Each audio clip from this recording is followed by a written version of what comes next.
అన్ని వర్గాల్ని ప్రస్తావిస్తూ వస్తున్నాం, అన్ని రంగాల్ని ప్రస్తావిస్తూ వస్తున్నాం. చివరిగా మనకు మిగిలింది అత్యంత ముఖ్యమైంది, అది కూడా మీకు దగ్గరగా ఉండే రంగం రైతులు.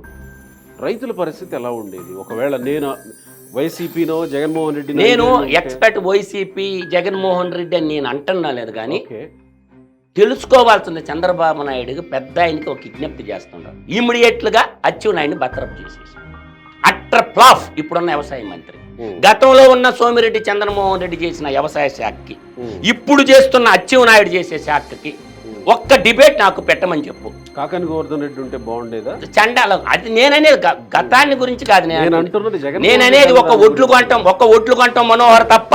నేననేది అచ్చెన్నాయుడు ఏ రంగంలో చంద్రబాబు నాయుడు వదిలేశాడు. అచ్చెన్నాయుడు పలానా రంగంలో విజయాలు సాధించాడు. ఒక వ్యవసాయదార కుటుంబం నుంచి వచ్చినట్టుగా ప్రతి నెలకొకసారి పల్లికి పోయి పల్లి జనుల ఆవేశాన్ని తీసుకునే విధంగా అతను వ్యవసాయ శాఖ మంత్రిగా సోమిరెడ్డి చంద్రమోహన్ రెడ్డి ఉన్నప్పుడు మంచి పని చేశాడు. ముఖ్యమంత్రికి మంచి పేరు తెచ్చాడు. ఇమీడియట్లుగా ఆయన ఏరే శాఖ ఏదన్నా ఇచ్చుకోండి, కానీ ఆయన అట్లా ఫ్లాప్ అయిపోయింది వ్యవసాయ మంత్రి.